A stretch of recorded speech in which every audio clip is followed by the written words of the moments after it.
গরমের দুপুরে খাবার শেষে কার কার এরকম আমের চাটনি পছন্দ আমাকে একটু বলুন তো। আমার না খুবই ভালো লাগে। তাই তো আজকে তৈরি করে দেখাবো মাত্র দুটি মশলা দিয়ে, যে দুটি মশলা দিলেই কিন্তু একদম চমৎকার স্বাদের একটা আমের চাটনি রেডি হয়ে যাবে। আর এই মশলাটা কম বেশি সবার বাড়িতেই থাকে। আমের চাটনি করব বলে বাজার থেকে দুটি কাঁচা আম খুব ভালোভাবে দেখে এনেছিলাম, কিন্তু এনে দেখি ভিতরে আধ পাকা হয়ে গেছে।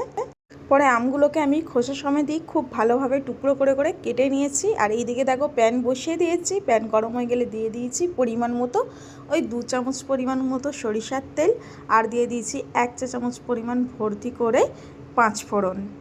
এই আমের চাটনিতে কিন্তু খুব বেশি মশলা লাগে না। তারপর দেখো আমগুলোকে আমি এইরকম টুকরো টুকরো করে কেটে নিয়েছি।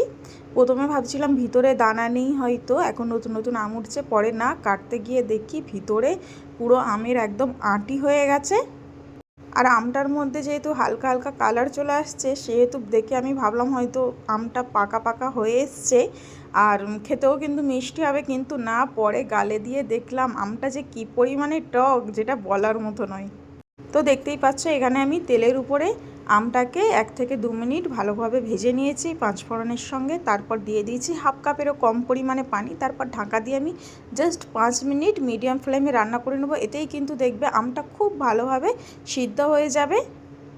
আমার তো মনে হয় 5 মিনিটের কম সময়েও আমগুলো সফট হয়ে আসবে। আর আমগুলো না খোসা সমেত দিলে না দেখতে একটু ভালো লাগে, তাই আমি খোসা সমেত দিয়েছি।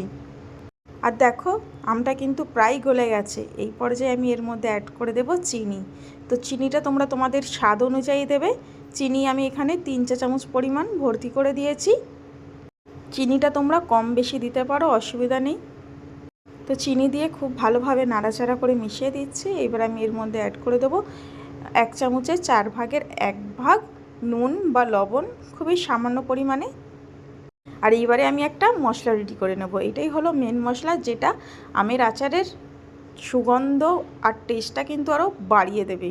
তো সেরকম কোনো আহামরি কোনো মশলা নয়। তো দেখতেই পাচ্ছ 1 চা চামচ পরিমাণ জাস্ট 5 ফোড়ন নিয়েছি আর 3টি শুকনো লঙ্কা। এইগুলিকে ভেজে নিয়ে মিক্সির জারে দেবে না, তাহলে কিন্তু একদম গুঁড়ো গুঁড়ো হলে ভাল লাগবে না। আমি হাবানদিস্তিতে দিয়ে জাস্ট একটু ক্রাশ করে নিয়েছি। দেখো যেরকম করেছি ঠিক এই রকম করে নেবে। এই এই যে মশলাটুকু গুঁড়ো করলাম সমস্তটা আমি আচারের মধ্যে দিয়ে দিয়েছি। ব্যাস, এইবার খুব ভালোভাবে নাড়াচাড়া করতে থাকো। আর এই যে আচারের সময় এই যে মশলার ফ্লেভারটাও নিজেরা বাড়িতে না বানালে বুঝতে পারবেন না। অসাধারণ অসাধারণ, এখনই আমার জিভে জল চলে আসছে, যেন মনে হচ্ছে খেয়ে ফেলি। আর আচারটা অসাধারণ সুন্দর হয়েছিল, অসম্ভব সুন্দর হয়েছিল। তবে আমার গালে তো খুবই ভালো লেগেছে। তোমরা বাড়িতে অবশ্যই ট্রাই করে জানাবে কেমন লাগলো তোমাদের এই আচারটা। দেখো মশলাটা দেওয়ার পর কিন্তু আমি 4 থেকে 5 মিনিট খুব ভালোভাবে একদম লো ফ্লেমে আমি এটাকে রান্না করে নিয়েছি। আর দেখো আর কোনো মশলা লাগবে না, কোনো কিচ্ছু লাগবে না, একদম ইজি। দুনিয়ার সব থেকে সহজ আচার বলতে গেলে এটাই। আর এই পর্যায়ে কিন্তু গ্যাসের ফ্লেমটা আমি অফ করে দিচ্ছি। আর দেখো চামচে করে তুলে দেখাচ্ছি, এতটা লোভনীয় লাগছে কি বলবো। আমার তো মনে হচ্ছে আমি এখনই খাবো, জাস্ট গালে পানি চলে এসছে। তো এই আচারের রেসিপিটা তোমাদের কাছে কেমন লাগলো, আর যদি তোমাদের উপকারে আসে অবশ্যই একটি লাইক কমেন্ট করে একটু শেয়ার করে দিও।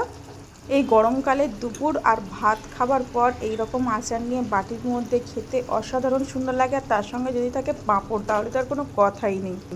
এই আচারটা আমি প্রায় সময় বানিয়ে থাকি, তবে তোমাদের সঙ্গে কোনো দিন শেয়ার করা হয় না। তো আজকে শেয়ার করলাম, কেমন লাগলো অবশ্যই জানাবে।